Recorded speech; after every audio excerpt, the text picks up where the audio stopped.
안녕하세요. 충북대학교 박물관 서포터즈 8기 뮤즈 임선영 박철민입니다. 2023년의 끝이 다가왔습니다. 한 학기 동안 달려오신 충북대학교 학우분들 모두 고생 많으셨습니다. 자, 그럼 이제 2023년의 마지막 12월 이달의 유물에 대해 본격적으로 알아보는 시간을 가져보도록 하겠습니다. 다들 고려하면 뭐가 떠오르시나요? 저는 고려 청자가 가장 먼저 떠오르는데요. 고려시대를 대표하는 많은 문화유산 중 고려 청자는 특히 많은 이들에게 강렬한 인상을 남기고 깊은 찬양을 주는 유물이라고 말할 수 있습니다. 2023년은 고려 청자에 관한 본격적인 관심을 불러왔던 신안 해저침물선이 출항한 지 700년, 발굴된 지 50년을 맞이한 해이기도 합니다. 자, 이제 고려 청자를 만나러 가볼까요? 렛츠고! 먼저 고려 청자의 기원, 그리고 제작에 대해서 알려드리겠습니다. 청자 제작은 970년대 고려 광종 연간으로 추정, 즉 고려가 중국의 제도와 문물을 배우기 시작하던 시기에 이루어졌고, 고려 왕실은 물론 귀족들도 중국의 청자를 애호했습니다. 이때 많은 수요에 비해 수입품은 한정되어 있었기 때문에 부족한 공급을 국내로 채우는 과정을 겸하여 고려 청자의 제작을 요구했다고 합니다. 특히 청자를 제작하는 장인들이 주변 경덕진 등으로 지역을 옮겨가면서 기술의 전파가 빠르게 퍼졌으며, 청자 제작이 한 단계 발전한 동시기에 고려에서는 독자적인 청자를 제작하고자 하는 열망과 결합하였습니다. 중국의 청자 장인들이 직접 고려에 오거나 혹은 제작 기술을 전해받은 국내 장인 집단으로부터 고려 청자는 비약적인 발전을 이루었다고 짐작되고 있습니다. 이를 바탕으로 중국 월주의 청자 장인들 혹은 관련 있는 이들이 대외관계 속에서 청자 제작 기술을 비롯한 문화적 교류를 이루어 나갔다고 볼 수 있습니다. 당시 중국 청자와 구별이 혼동될 만큼 양자는 비슷하였지만 요나라의 침입으로 개경이 파괴되면서 자기 생산 기술은 일시적으로 침체기에 들어갔습니다. 이후 나주 일대로 피신을 간 현종에 의해 고려 청자 제작의 기점이 이동하면서 새로운 국면을 맞이하였습니다. 11세기 전반부터 고려 청자는 선 햇무리 구반에서 햇무리 구반과 같이 좀 더 고려화된 청자를 선보이게 되었습니다. 11세기 전반에서 13세기 후반은 고려 청자의 전성기였습니다. 즉, 비세계 청자와 상감 청자 등의 뛰어난 작품들이 제작된 황금기였다고 합니다.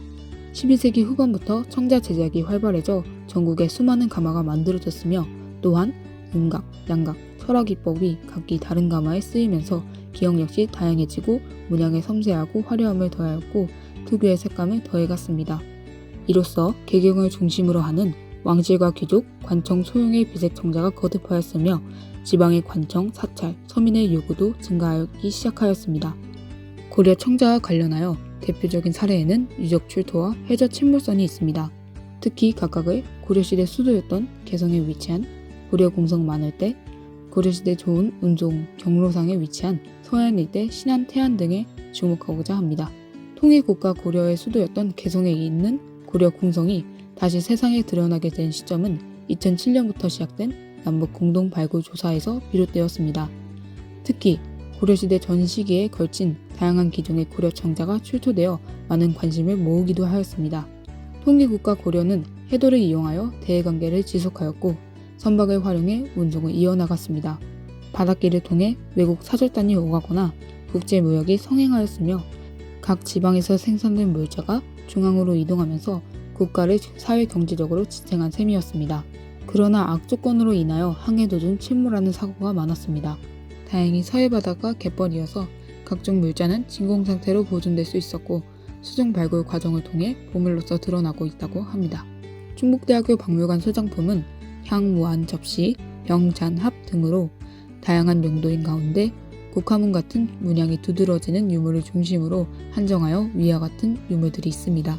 첫째, 기형 전체가 산송이의 꽃 모양을 이룬 청자 화형 접시로 유색은 마른 청색이며 내저면에 커다란 국화문이 있고 접시면에 모래를 받쳐 번조, 그리고 내저면 두 곳에 작고 검은색 반점이 있다는 것이 특징입니다. 둘째, 내측면과 내저면에 국당초문이 가득히 양각된 청자 양각 국당초문 화형 대접으로 굽은 양굽이고 구현은 능화형이며 유색은 어두운 녹회색이며 광택은 은은합니다. 그리고 내저면에 내화토 비즘눈이 있으며 화형의 평태를 이룬 구연부의 부분은 전체적으로 자잘하게 소개되어 있습니다. 셋째, 청자상강 국화문 접시로 안굽의 구현은 외관에 있습니다. 광택이 약하고 유색은 녹갈색으로 어두우며 접지면과 굽 안쪽에 모래를 받쳐 번조했습니다.